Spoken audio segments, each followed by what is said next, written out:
Bienvenue à la séance d'introduction au portfolio pour comprendre ses tenants et ses aboutissants. Comment va s'organiser la séance d'aujourd'hui? Nous allons commencer par vous définir les attentes d'un portfolio. Puis, nous vous prodiguerons quelques conseils pour bien réussir. Allez, c'est parti. Premièrement, les attentes d'un portfolio. L'objectif du portfolio est de montrer ce que vous avez fait au sein du groupe. En effet, l'approche par compétences est une démarche intégrée à un processus de développement. Au cours de vos 3 années de cursus d'ingénieur, vous aurez l'occasion de développer les 6 compétences suivantes. C1. Appréhender les enjeux des territoires. C2. Modéliser des phénomènes et des systèmes complexes. C3. Concevoir des projets et ou des activités. C4. Piloter des projets et ou des activités. C5. Manager des équipes. C6. Construire sa professionnalité. Ceci étant dit, passons à quelques conseils pour réussir un bon portfolio.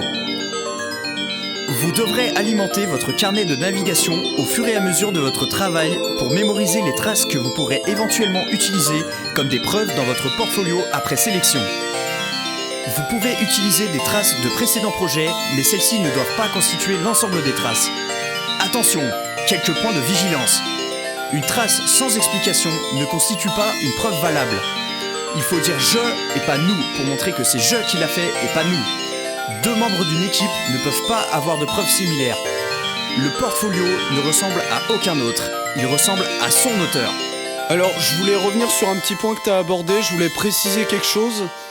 Alors en fait, le portfolio permet au futur professionnel de poser les premières briques d'un instrument qui lui permet de s'inscrire dans une démarche d'insertion professionnelle réussie et de maintien de son employabilité, entendu comme la construction et le développement d'un ensemble capital ressources mobilisable par un individu à l'occasion de son rôle social. Ce rôle social inclut le champ du travail marchand, mais intègre aussi celui des activités non marchandes.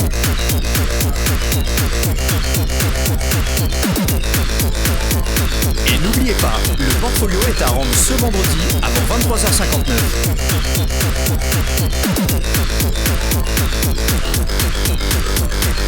Attention, la date limite de rendu a changé. Le portfolio est à déposer ce soir.